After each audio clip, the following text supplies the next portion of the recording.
"56 years ago, Russia, the northern Ural Mountains.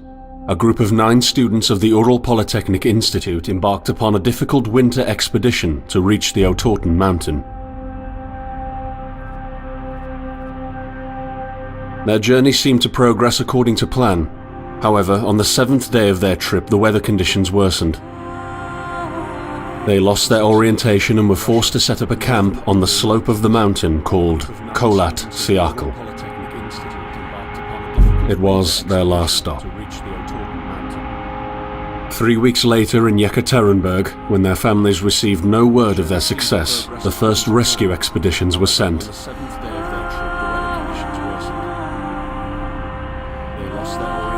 On February 25, 1959, an abandoned encampment was found. The tent was torn down and covered with snow, with all the group's belongings left inside. Further examination revealed it was cut from inside out. The surrounding footprints indicated the crew had fled the tent. They were barefooted. This suggests a frantic escape, characteristic of people scared out of their wits. 2 sets of prints led to a forested area down the slope. The rescue team found an improvised fireplace and 2 bodies. They were lying in but their underwear, with cuts and scratches to their limbs, suggesting they had tried to climb the tree in panic. What could terrify them so much? The next 3 bodies were found scattered a few hundred meters from the first discovery. One of them had suffered a fractured skull, this despite no evidence of a struggle. It took the spring thaw 2 months later to enable the rescue team to find the rest of the victims. The last 4 skiers were found buried in a thick layer of ice and snow. Their autopsies led to even more bizarre findings. All of the bodies had severe internal injuries caused by an undetermined force, similar to that of a serious car accident. No external damage nor bruises were visible, besides a tongue ripped from one victim's mouth and a strange orange skin color. Much speculation arose from these puzzling events. Such theories included attack from the local tribesmen, from an avalanche, or animals. Each theory, however, only served to create more questions. The truth behind this tragic course of events remains unexplained to this day. What really happened? Maybe the answer still waits to be discovered, deep under the snow. No damage nor bruises were visible, besides a tongue ripped from one victim's mouth and a strange orange skin color. Much speculation.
thing I saw was a flash, an insufferable burning light, the pain ripping apart my body. I felt it tearing out of my soul. After a while, I was nobody, nothing. The light went out and I vanished into overwhelming darkness. I welcomed the end with delight.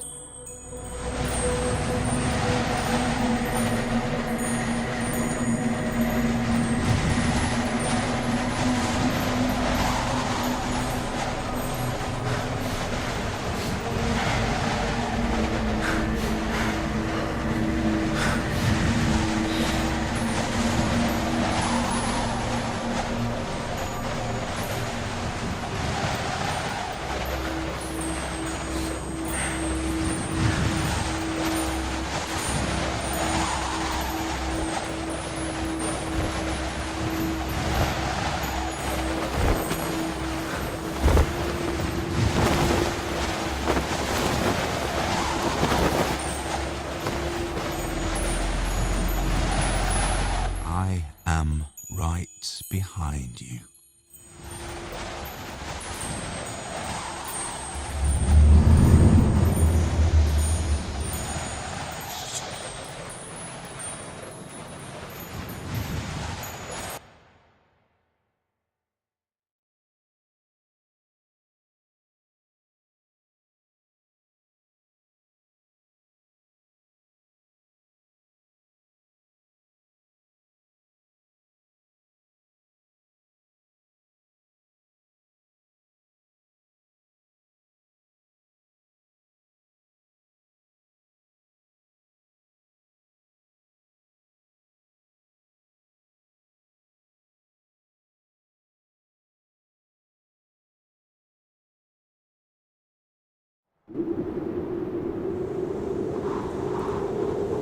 Have you ever tried to hold on to your humanity when others convince you of being no more than a subject, an object, which they can bend to their will?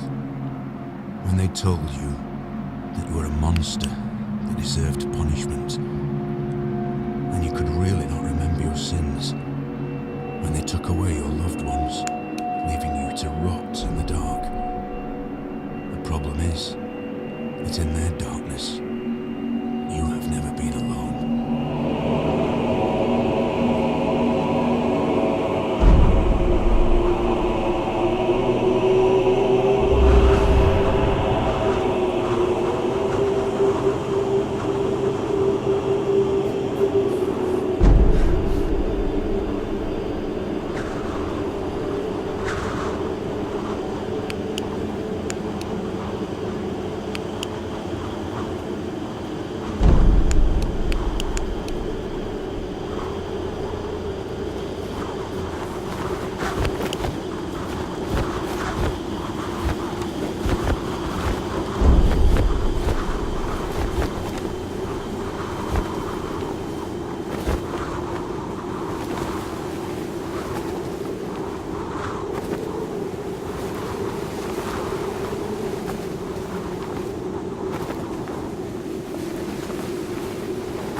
I set out the moment I heard about the incident.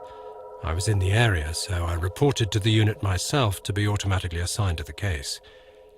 I arrived at Vishai on February the 19th, a couple of days before the Institute's rescue group. While waiting for them, I started asking around to see if anyone from among the locals knew anything about the incident. One of them said he had a hunting cabin in the search region and knew the area very well. I decided to use him as a guide. When the rescue team had finally arrived, I explained to them what the unit's role was in this mission and that all discoveries or observations should be brought to my attention before anyone else's. We established priorities, checked the equipment, and set off right away. It was not until February the 26th we found the tent that I believe belonged to the students. Initial findings show that the people in the tent cut its sidewall and for some reason tried to escape from it in panic. The tracks in the snow led to a forest 1.5 kilometers away. But the trail went cold after 500 meters, and we had to carefully search the entire area. This was not a place of any average incident. We had shivers crawling all over our bodies because of the atmosphere surrounding us. I was convinced that something more than just an accident had occurred here. I had the feeling we were dealing with something unnatural.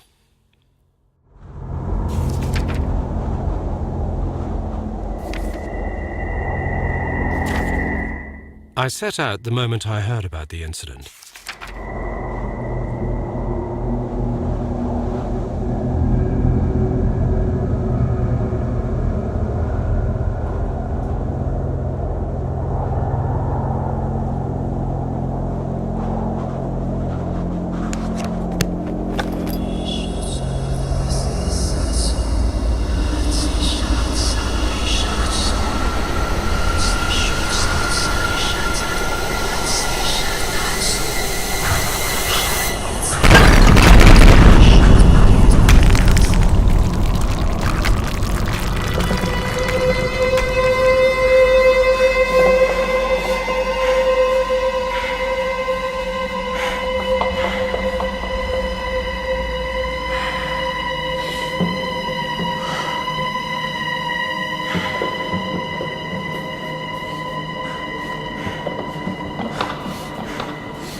discovered the first bodies by the pine trees.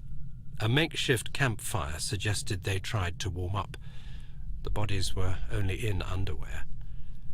I decided to thoroughly search the area between the tent and the tree line. I discovered the other bodies every few hundred meters apart. Their position indicated the victims attempted to return to the tent as fast as they could.